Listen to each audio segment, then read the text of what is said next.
Oke, sebelumnya makasih dulu nih ya buat teman-teman yang kemarin tuh udah pada komen di video Oppo Reno 7Z 5G. Pada minta juga gue ngebahas yang versi lebih tingginya, yaitu yang tanpa huruf Z-nya atau tanpa huruf Z, yaitu Oppo Reno 7 5G. Tetap harus ada penyebutan 5G-nya dong ya, soalnya ya handphone ini emang sudah mendukung jaringan 5G. Nah, kira-kira apa aja bedanya sama si Oppo Reno 7Z 5G ini? Sini, gue kasih tahu pengalaman gue pakai handphone ini.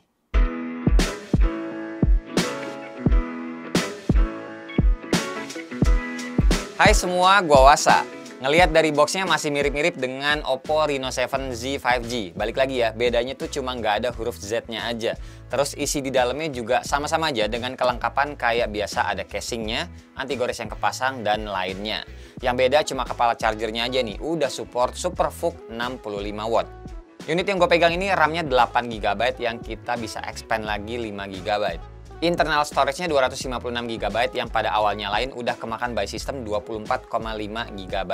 Dan kalau ngecek Play Store ada 36 aplikasi yang mesti diupdate. Saran dari gua kayak biasa, enakan pakai WiFi aja ngupdate-nya. Kalau pakai data soalnya lumayan guys.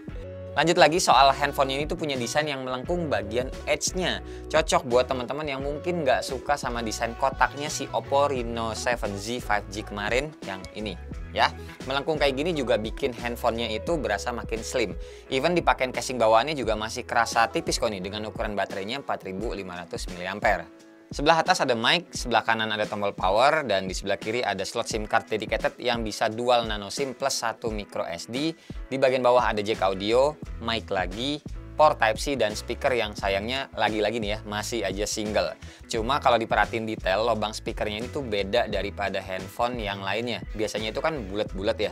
Nah kalau ini tuh dibuat miring-miring, dan iya, gue tahu hal ini tuh mungkin nggak penting bagi kebanyakan orang. Cuma dari gue yang orangnya tuh lebih ke fisik oriented gitu ya. Hal sekecil kayak gini tuh gue aware guys. Makanya kalau lebih lanjut ngomongin soal desainnya, si backdoornya Oppo Reno 7 5G ini tuh punya satu keunikan sendiri. Kalau dilihat sekilas ya belakangnya ini mungkin kayak pelangi-pelangi biasa gitu lah ya, kita pernah lihat di handphone lain. Tapi ini tuh beda guys. Arsiran finishingnya tuh berupa garis-garis diagonal begini, totalnya itu ada 1,2 juta pola. Dan lapisannya tuh yang setipis kayak gini aslinya tuh ada 15 layer warna. Teknologinya ini tuh dinamain sama Oppo adalah LDI atau Laser Direct Imaging.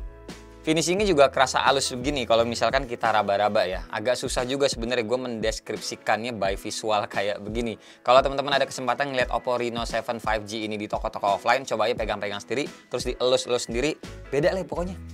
Layarnya tuh dikasih panelnya AMOLED 6,43 inch Full HD Plus dengan refresh rate 90 Hz. Ada punch hole di sebelah kiri atasnya tuh kecil, terus fingerprintnya juga ada di dalam layar, dan ini kalau ngomongin bezelnya masih agak tebal guys untuk di bagian dagunya sini. Software dari awal ini ColorOS 12 berbasis Android 11. Buat prosesornya pakai MediaTek Dimensity 900 5G, dan gua ngetes benchmark juga. Ini pertama pakai Geekbench 5 ya, dapat segini buat single ataupun multicore-nya. Terus Antutu 9 gue cobain juga dapat skor 479 ribuan. Install Aspal 9 gue coba mainin lancar-lancar aja, walau displaynya belum support 60 fps. Terus nginstal PUBG juga dapat settingannya Smooth Extreme, Balance Ultra, HD Ultra, HDR Ultra, dan ke kanannya masih belum bisa. Terus gue ngetes gyroscope-nya nih, aman-aman aja, enak dimainin ya. Intinya selama ngetes gamenya sih gue nggak ngerasa panas-panas berarti, aman-aman aja lah buat dipakai sehari-hari. Misal Genshin Impact masih males guys. Ntar-ntaran aja lah, bosan soalnya, bukannya gimana-gimana ya. Atau gini aja, kalau teman-teman ada prefer game lain gitu buat dites, bolehlah tulis di kolom komentar di bawah ya. Nah buat baterainya sendiri gue udah ngetes SOT-nya dapat 8 jaman. Terus buat ngecasnya cepet lah kayak biasa. Ini gue mulai ngecas dari 1%, cuma butuh waktu 42 menit buat nyampe full. Oke, sekarang kita ke kameranya nih. Ada beberapa fitur yang menjadi pembeda pastinya dengan si Oppo Reno 7Z 5G ini. Mulai dari resolusinya dulu yang kita bahas. Yang bagian depan ini 32 megapiksel, sensornya pakai Sony IMX615. Terus bagian belakangnya ada 3 lensa. Lensa utamanya 64 megapiksel. Terus lensa ultrawide 8 megapiksel, sensornya Sony IMX355. Nah ini yang kemarin banyak dikeluhin sama netizen yang tidak beli ya biasanya ya.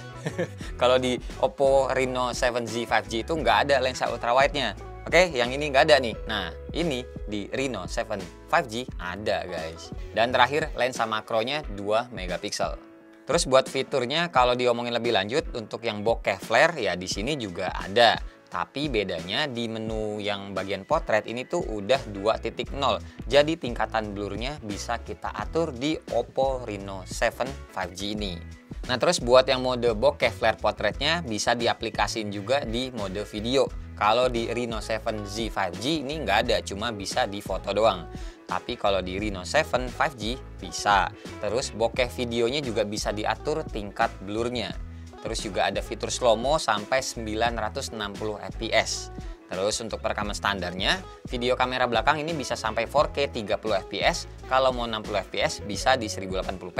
Sedangkan kamera depannya mentok di 1080p 30 fps aja. Nah, jadi intinya soal fitur-fitur kamera, Oppo Reno 7 5G ini tuh lebih komplit kenanya.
Ini contoh video yang 4K ya.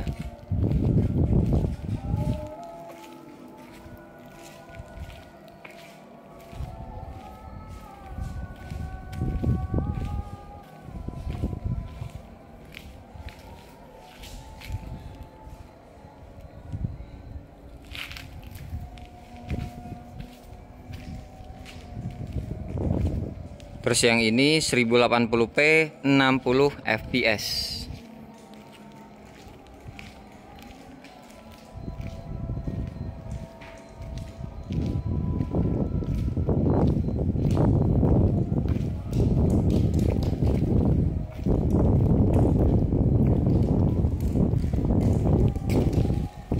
Kalau yang ini 1080p 30 fps. Oh, jangan biasa aja. Wih, nggak backlight. Maksudnya walau backlight muka gue masih kelihatan. Bagus. Overall buat Oppo Reno 7 5G ini tuh urutannya ya emang ada di atasnya Oppo Reno 7Z 5G ya pastinya. Dengan beberapa peningkatan yang diiringin sama harganya juga berbeda. Harga 7 jutaan buat nebus handphone ini, dan sebenarnya ya kalau dari gue pribadi, kalau teman-teman pemakaian handphonenya itu standar-standar aja, kedua handphone ini juga ya bye-bye aja sih. Mendingan dari awal ditentuin aja dari fisiknya dulu kalau saran dari gue. Lebih suka yang mengkotak, ya ambilnya yang Oppo Reno 7Z 5G. Atau teman-teman lebih seneng yang melengkung jadi kelihatan slim begini dipegangnya juga, ya ambil yang Oppo Reno 7 5G. Kalau ditanya gue pribadi, jujur ya, gue tuh ketagihannya ya sama si Oppo Reno 7 5G ini. Soalnya ngecasnya itu cepet. Atau ya yang tadi gue bilang, SuperVOOC 65 watt ini tuh bikin candu guys. Bisa banget diandelin kalau misalnya kita lagi lupa ngecas di saat kita tuh lagi mau berangkat gitu loh, atau mau beraktivitas. Terus ukurannya juga slim, enak dipegangnya, kameranya juga ya lebih komplit lah buat dipakai sehari-hari. Kalau soal game, mana ya udahlah aman-aman aja lah. Sehari-hari juga gue sih orangnya nggak ngegame melulu ya, lebih seringan mainin sosmed gitu guys. Sisanya ya berarti balik lagi ke teman-teman, lebih mau beli yang mana ya udah monggo. Intinya kayak gini aja cerita dari gue untuk pemakaian Oppo Reno 7 5G. Terima kasih banget pokoknya buat teman-teman yang udah nonton dari awal sampai akhir, dan seperti biasa nggak usah di like, nggak usah di share, dan nggak usah juga di subscribe channel ini kalau tidak bermanfaat. Tapi kalau bermanfaat silakan share juga dong ya ke teman-teman, siapa tahu nambah pahala. Sampai ketemu di video selanjutnya. Bye bye. Cheers.